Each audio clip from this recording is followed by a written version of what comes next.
Hi guys, welcome to my channel that is Enlighten Your Knowledge. Guys, my name is Shilpa and I am here to teach you about 5 vocabulary words in session wise.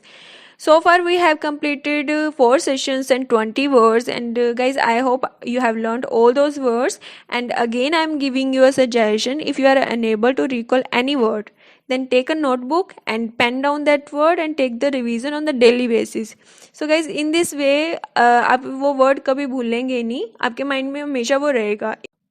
So guys, we should embark now. Before that, I just want to say nothing. Nothing is what guys? Nothing is the answer of the riddle which was given in 4 session. जैसे मैंने बताया था कि हर session में एक मैं रीडल provide करूंगी, उसके नेक्स्ट सेशन में मैं आपको उसका आंसर भी प्रोवाइड करूंगी. So guys, if you haven't seen then take a look and please find the answer.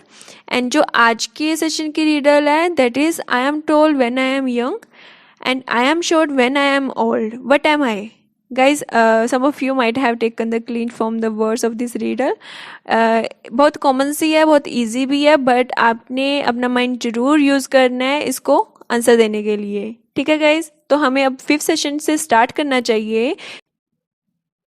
Guys, first word है दैट इज परप्लेक्स. परप्लेक्स के सिनोनिम्स हैं कॉम्प्लिकेट, कंफ्यूज एंड मेज. गाइज, एग्जैक्ट मीनिंग हिंदी में आप कह सकते हैं कि हैरानी में डालना, उलझन में डालना या उलझे रहना. ठीक है. और जो थर्ड वर्ड मैंने दिया है दैट इज मेज. मेज एग्जैक्टली इसको भूल भुलैया वर्ड के लिए भी आप यूज कर सकते हैं. भूल भुलैया को मेज कहते हैं. और जो मैंने सेंटेंस बनाया है that is we should not give up in the front of perplexing problems.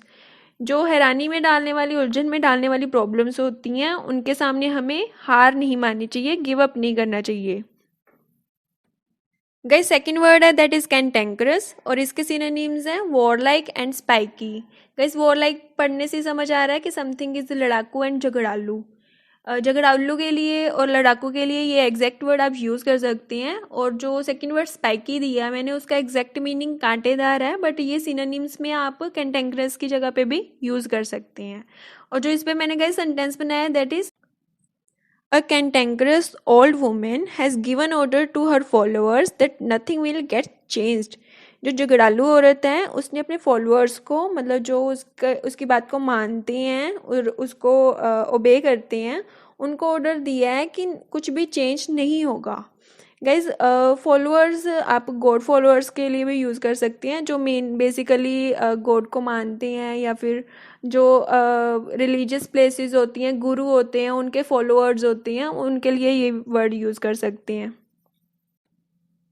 Guys, third word है दैट इज़ होमेज. होमेज के सिनोनिम्स हैं श्रद्धांजलि, रिस्पेक्ट एंड ऑनर. गाइज, श्रद्धांजलि वर्ड तो आपको पता ही होगा, बहुत कॉमन वर्ड है. एंड जो मैंने सेंटेंस बनाया है वो क्वाइट डिफरेंट है इस वर्ड के लिए. Their work pay homage to their ancestors. उनका काम उनके पूर्वजों को रिस्पेक्ट देता है, ऑनर देता है. पूर्वज होते हैं एंसेस्टर्स. एंड अगर कुछ जनरेशन टू जनरेशन कोई वर्क करता आ रहा है अच्छे से, तो वो क्या है, अपने एंसेस्टर्स को ही रिस्पेक्ट दे रहा है. फोर्थ वर्ड है दैट इज पैट्रियार्कल. इसका गाइज कोई एग्जैक्ट सिनोनिम नहीं है, बट इसकी डेफिनेशन है. Definition is relating to a system of society controlled by men. जो सोसाइटी में मेन को हम प्रेफरेंस देते हैं, मतलब जो डिसीजन मेन लेते हैं फैमिलीज में, उनके लिए हम पैट्रियार्कल वर्ड यूज़ करते हैं. और जो सेंटेंस मैंने बनाया है that is Indians are living in the age of patriarchal society. Patriarchal society में हम स्टिल जी रहे हैं कि मेन जो डिसीज़न है, जैसे कि हमारे फैमिलीज़ में भी फादर के लिए जाते हैं और मेन पर्सन के लिए जाते हैं, जो ग्रैंडफादर कह लो आप. गाइज, लास्ट वर्ड है दैट इज़ एंशियंट. एंशियंट के सिनोनिम्स हैं old, medieval and antique. Guys, antique word तो थोड़ा सा कॉमन है, और एंटीक को प्रेशियस भी कहते हैं, डिफरेंट भी कहते हैं, और ओल्ड भी कहते हैं. और एंशियंट का जो एग्जैक्ट हिंदी मीनिंग है दैट इज़ प्राचीन, पुराने समय की, बहुत पुरानी चीज़ें, या मंदिर कह सकते हैं. किसी भी चीज़ के लिए एंशियंट वर्ड यूज़ कर सकते हैं that is related to old time. And medieval को आप मिडल एजेस के लिए भी यूज़ कर सकते हैं, एग्जैक्ट सिनोनिम मिडल एजेस लगा सकते हैं इसके लिए. And the sentence is people should learn about both ancient and modern history.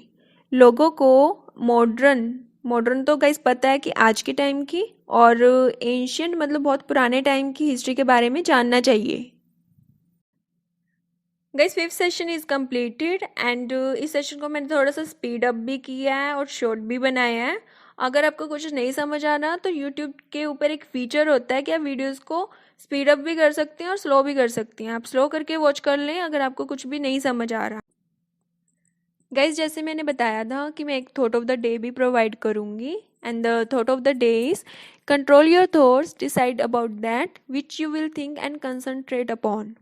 You are in charge of your life to the degree you take charge of your thoughts.